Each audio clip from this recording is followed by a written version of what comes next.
Subscribe करो मेरे YouTube channel को, लाइक भी करो। अस्सलाम वालेकुम प्यारे बच्चों, कैसे हैं आप सब। तो ये कहानी एक जमींदार की है जो बहुत अरसे बाद अपने गांव में रहने आता है। जमींदार का एक बेटा होता है। सामने बंगले में रहने वाली लड़की से उसकी दोस्ती हो जाती है। तो चलें आए देखते हैं अपनी कहानी। अरे नहीं नहीं पिंकू, मैं नहीं जा सकती तुम्हारे घर। क्यों मारिया, मैं भी तो आता हूँ तुम्हारे घर। बस नहीं जा सकती, मेरी दादी मुझे कहीं जाने नहीं देती, इसलिए मैं कहीं जा नहीं सकती। ये सुनकर पिंकू नाराज हो जाता है। अब मैं भी नहीं आऊँगा तुम्हारे घर। तुम्हारी दादी ने मना किया है और मेरी मम्मा ने भी मना किया है। अच्छा पिंकू, तुम नाराज मत हो, आज यहीं खेल लेते हैं, कल तुम्हारे घर खेल लेंगे, ठीक है। पिंकू मारिया की बात मान लेता है और वो लोग खेलने लगते हैं। मारिया, कल मैं चोर बना था, आज तुम चोर बनोगी और मैं छुपूंगा। मारिया पिंकू की बात मान लेती है और वो छुपने चला जाता है। मारिया पिंकू को ढूंढना शुरू हो जाती है। पिंकू दूसरे कमरे में छुपा हुआ होता है। पिंकू जैसे ही छुपता है, थोड़ी देर बाद उसको आवाज आती है, पिंकू। आवाज सुनकर पिंकू समझता है मारिया आ गई। वो देखने लगता है, एकदम से उसके सामने एक खौफनाक चेहरा आता है और वो भाग जाता है। डर के पिंकू अपने घर भाग जाता है। घर पे आता है, माँ उसके पास आती है। पिंकू क्यों भागते हुए आ रहे हो? पिंकू बहुत ज्यादा डरा हुआ होता है और माँ से बोलता है, माँ, मैंने मारिया के घर पर भूत देखा। अरे पिंकू बेटा, कोई भूत नहीं होते, क्यों डर रहे हो इतना, कुछ नहीं होता। आओ बेटा पिंकू, तुम बहुत डर गए हो, मैं तुम्हारे ऊपर दुआ पढ़ देती हूँ, फिर तुम्हारा डर भी खत्म हो जाएगा।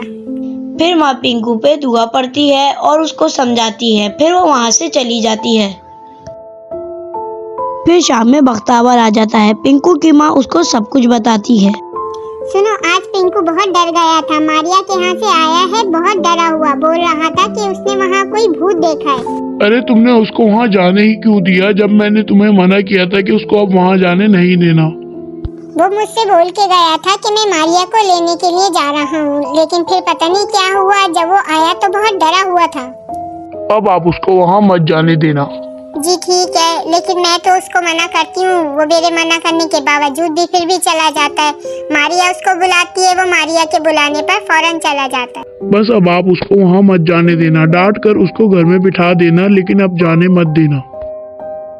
ये बोलकर वो वहाँ से चली जाती है। काफी रात हो जाती है। पिंकू अपने कमरे में बैठा खिड़की पर देख रहा होता है। पिंकू वही जो दोपहर में हुआ था वो सब सोच रहा होता है। एकदम से उसके सामने एक चुड़ैल का चेहरा आता है। पिंकू ये देखकर बहुत ज्यादा डर जाता है और वो डर के मारे सो जाता है। पिंकू बहुत ज्यादा डरा हुआ होता है। उसके दिमाग में वही सब चल रहा होता है जो दिन भर में हुआ था। अगले दिन सुबह में पिंकू की माँ पिंकू के कमरे में आती है। चलो बेटा पिंकू, नाश्ता कर लो, मैं कब से तुम्हारा नाश्ते पे इंतजार कर रही हूँ। माँ, मैंने रात में खिड़की से सामने वाले दरख्त पर एक खौफनाक चीज देखी। नहीं बेटा पिंकू, तुमने कोई रोना ख्वाब देखा होगा, कोई भूत नहीं होता। चलो बेटा नाश्ता करो चल के। अरे नहीं मामा, मैंने सच्ची में देखा था, कोई खौफनाक चीज थी। अच्छा चले आप जाएं, मैं आता हूँ थोड़ी देर में। फिर माँ वहाँ से चली जाती है। फिर वह नीचे वाले कमरे में आ जाती है और खड़ी हुई सोच रही होती है कि ऐसा क्या हो गया पिंकू को जो वो ऐसी डरावनी बातें कर रहा है। ऐसा करती हूँ कि मैं इसको किसी बाबा वगैरह को दिखाती हूँ, ताकि पता तो चले कि मेरे बेटे को क्या हुआ, वो क्यों इतना डरने लगा। शाम के टाइम पिंकू अपने घर के दरवाजे पर खड़ा होता है तो मारिया उसको आवाज लगाती है, पिंकू, पिंकू, इधर आओ। ये सुनकर पिंकू घर से बाहर जाता है। पिंकू वहाँ जाता है तो देखता है मारिया अपने घर के बाहर खड़ी है। क्या हुआ पिंकू, आज तो तुम खेलने ही नहीं आए, मैं कब से तुम्हारा इंतजार कर रही हूँ। नहीं, मैं तुम्हारे घर नहीं खेलूंगा, मुझे तुम्हारे घर में डर लगता है, तुम मेरे घर चलो। अरे पिंकू, डरने की क्या बात है, मैं तुम्हें कुछ नहीं करूँगी। क्या मैं तुमसे नहीं डरता, तुम्हारे घर से डरता हूँ, मुझे तुम्हारे घर से डर लगता है, तुमसे नहीं लगता। क्या मेरे घर से? मेरे घर में तो कुछ नहीं है, क्यों डरते हो मेरे घर से? ठीक है मेरा घर। क्या मैं तुम्हारे घर नहीं खेल सकता, मेरे पापा ने भी मना किया है, तुम मेरे घर चलो, वहाँ खेलेंगे। ये सुनकर मारिया बहुत ज्यादा घबरा जाती है और उससे बोलती है, अरे नहीं नहीं, मैं तुम्हारे घर नहीं जा सकती, मैं वहाँ नहीं खेल सकती तुम्हारे घर, तुम मेरे घर आ जाओ।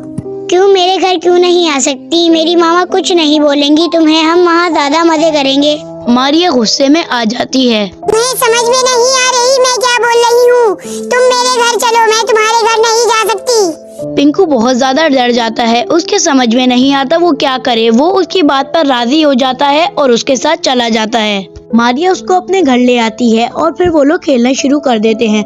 मारिया छुपने चली जाती है। थोड़ी देर बाद मारिया की दादी आती हैं और बोलती हैं, पिंकू तुम मेरी बेटी के साथ क्यों नहीं खेलते? वो तुम्हारे साथ खुश होती है, अब तुम मेरे घर खेलने आना, आओगे ना? दादी मेरे पापा ने मना किया है, मगर आप बोल रही हैं तो मैं आ जाऊंगा। दादी के जाने के बाद मारिया वहाँ पर आती है और बोलती है, पिंकू तुम किससे बातें कर रहे थे? अरे मारिया, वो मैं तुम्हारी दादी से बात कर रहा था। मारिया ये सुनकर चौंक जाती है। क्या तुम मेरी दादी से बात कर रहे थे? मारिया को समझ में आ जाती है कि उसकी दादी को पिंकू ने भी देख लिया। ओह अच्छा, तुम मेरी दादी से बात कर रहे थे। अच्छा मैं अब जाता हूँ, मामा मेरी इंतजार कर रही होंगी। पिंकू अभी तो हम खेले भी नहीं और तुम जाने की बात कर रहे हो। बस मैं जाऊंगा, मुझे तुम्हारे घर में कोई साया नजर आता है, मुझे बहुत डर लगता है। अब मैं यहाँ नहीं खेलूंगा, मैं जा रहा हूँ। ये बोलकर पिंकू वहाँ से चला जाता है। पिंकू के साथ क्या हुआ वो पार्ट देखने के लिए आप लोग मेरे चैनल को सब्सक्राइब लाजमी करें और बेल आइकन को जरूर दबाएं।